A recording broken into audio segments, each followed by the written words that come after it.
आज हम बात करेंगे चेस्ट पेन यानी कि छाती में दर्द के बारे में। जब भी आपको चेस्ट पेन होता है तो सबसे पहले आपको यही डर लगता है कि कहीं मुझे हार्ट अटैक तो नहीं आया है या फिर हार्ट की कोई प्रॉब्लम तो मुझे नहीं है। तो अगर यह आपको डर लगता है तो मैं आज आपको बताना चाहूंगा कि चेस्ट पेन सिर्फ और सिर्फ हार्ट की वजह से ही नहीं बल्कि ऐसे कई कारण हैं जिसकी वजह से चेस्ट पेन हो सकता है। इसीलिए आज हम समझेंगे कि ऐसे कौन से कारण हैं जिसकी मदद से चेस्ट पेन वो किस लिए हुआ है वो आज हम पता लगा सकेंगे। नमस्कार, मैं हूं डॉक्टर यश और आपका स्वागत है मेरे यूट्यूब चैनल पर। अगर आपने अभी तक मेरे चैनल को सब्सक्राइब नहीं किया है तो नीचे दिए गए सब्सक्राइब बटन पर क्लिक करें ताकि आपको आने वाले वीडियो की जानकारी मिल सके। तो सबसे पहले चेस्ट पेन का कारण हो सकता है ईसोफेगस यानी कि खाने की नली, उसमें कोई भी प्रकार की दिक्कत होना। हमारे शरीर में गले का भाग और स्टमक यह दोनों खाने की नली से जुड़ा हुआ है जिसे ईसोफेगस कहते हैं। तो जब भी हमारे स्टमक में रहा हुआ एसिड खाने की नली यानी कि ईसोफेगस में आता है तब गैस्ट्रो ईसोफेजियल रिफ्लक्स डिसीज इसको होने की संभावना बढ़ जाती है। उसे हार्ट बर्न भी कहा जाता है। वो होने से हमारे ब्रेस्ट बोन के पीछे के भाग में एक जलन होती है यानी कि एक बर्निंग सेंसेशन होता है जो चेस्ट पेन का एक कारण बहुत ही कॉमन है। उसके अलावा कुछ स्वेलोइंग डिसऑर्डर्स यानी कि निगलने में डिफिकल्टी, ऐसे डिसऑर्डर्स भी हो सकते हैं जैसे कि ईसोफेजियल स्पाज्म यानी कि ईसोफेगस में मरोड़ आना, एकलेजिया तथा ईसोफेगस में अल्सर होना। इन सभी की वजह से भी हमारी छाती में दर्द हो सकता है। कई बार पित्ताशय या फिर पैंक्रियास, उसमें अगर पथरी हो तो फिर उसका पेन भी हमारे चेस्ट में रेडिएट हो सकता है। अभी दूसरे प्रकार के चेस्ट पेन की बात करूं तो वो चेस्ट पेन बोन या फिर मसल्स, इनमें से किसी के भी रूप में हो सकता है। उनमें अगर सबसे पहले कारण की बात की जाए तो वो हो सकता है कोस्टोकॉन्ड्राइटिस। हमारी छाती की पसली और ब्रेस्ट बोन एक दूसरे के साथ एक कार्टिलेज से जुड़ा हुआ होता है। अगर इस कार्टिलेज का इन्फ्लामेशन हो जाए तो उसे कोस्टोकॉन्ड्राइटिस कहते हैं जिसकी वजह से भी चेस्ट पेन हो सकता है। कई बार मसल्स में खिंचाव की वजह से भी चेस्ट पेन हो सकता है। अगर आपकी कोई पसली टूट गई या फिर उस पर कोई चोट लगी तो भी आपको चेस्ट पेन हो सकता है। यह आपको बहुत ध्यान में रखने वाली बाबत है।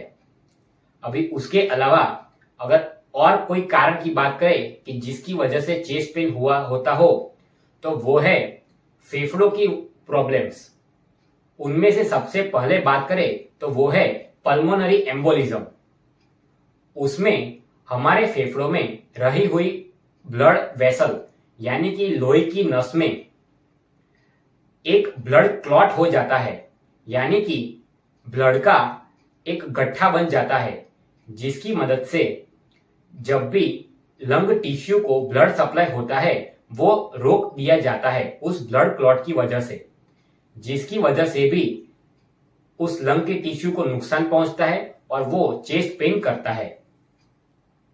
दूसरे लंग प्रॉब्लम की बात करें कि जिसकी वजह से चेस्ट पेन हो सकता है तो वो है प्लूरल पेन यानी कि हमारे लंग जो होते हैं उसके आसपास एक मेम्ब्रेन होता है जो लंग को पूरी तरीके से कवर करता है। जब भी उसका इन्फ्लामेशन होता है यानी कि जो मेम्ब्रेन होता है उसको जो प्लूरा कहते हैं उसका इन्फ्लामेशन होता है यानी कि उसकी सूजन होती है तभी उसका चेस्ट पेन होता है। जब भी आप सांस लेते हो यानी कि ब्रीदिंग करते हो या फिर आप कफिंग करते हो उस समय वो पेन बढ़ जाता है। नेक्स्ट प्रॉब्लम है लंग कोलैप्स हो जाना। जब हमारे लंग में रही हुई हवा, लंग और पसलियां इन दोनों के बीच में लीक होती है उस समय को लंग कोलैप्स होता है। इसकी वजह से जब चेस्ट पेन होता है वो अचानक से शुरू होता है और वो घंटों तक रहता है।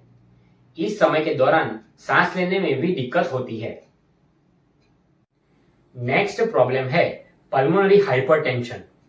उसमें हमारे लंग्स में जो खून की नसें होती है उसमें ब्लड प्रेशर हाई हो जाता है, जिसकी वजह से भी चेस्ट पेन होता है। उसके साथ साथ जब भी पैनिक अटैक्स होते हैं उसमें भी चेस्ट पेन हो सकता है। पैनिक अटैक्स के दौरान हमारी हार्ट बीट फास्ट हो जाती है, ब्रीदिंग भी फास्ट हो जाता है। उसके साथ साथ पसीना आने लगता है, सांस लेने में भी दिक्कत होती है, उल्टी उबका आता है। यह सब भी उसमें चेस्ट पेन के साथ साथ देखने को मिलता है।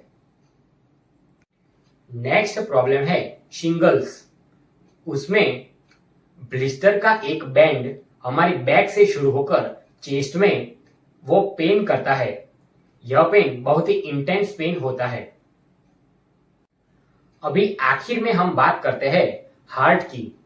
तो हार्ट की ऐसी कौन सी प्रॉब्लम्स है जिसकी वजह से चेस्ट पेन हो सकता है? तो जब भी हार्ट के मसल्स को ब्लड सप्लाई कम मिलता है तब चेस्ट पेन हो सकता है। उसे एंजाइना कहते हैं।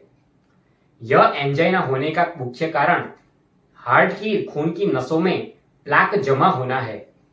यह प्लाक जो खून की अंदर की नसों में जमा होता है वो धीरे धीरे जमा होकर खून की नसों को नैरो कर देता है, जिसकी मदद से वहां पर ब्लड सप्लाई कम हो जाता है।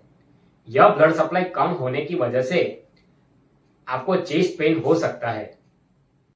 नेक्स्ट प्रॉब्लम है जब हार्ट की नसों में संपूर्ण रूप से ब्लॉकेज हो जाता है तब हार्ट अटैक होता है। हार्ट अटैक में एंजाइना एक मेन सिम्टम है जिसमें चेस्ट पेन होता है। और एक प्रॉब्लम की बात करें तो वो है एओर्टिक डिसेक्शन।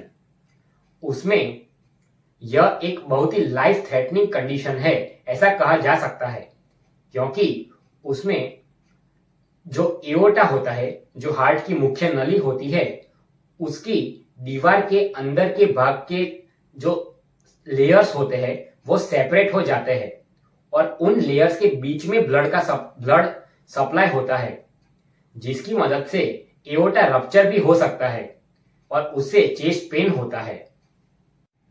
नेक्स्ट प्रॉब्लम है हार्ट के आसपास जो एक सैक होता है जिसे पेरिकार्डियम कहते हैं, उसका इन्फ्लामेशन होना, यानी कि उसका सूज जाना, जिसे पेरिकार्डाइटिस कहते हैं।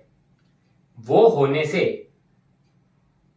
आप जब भी सोते हो या फिर आप ब्रीदिंग करते हो तो उस समय आपको बहुत ही सीवियर शार्प चेस्ट पेन होता है।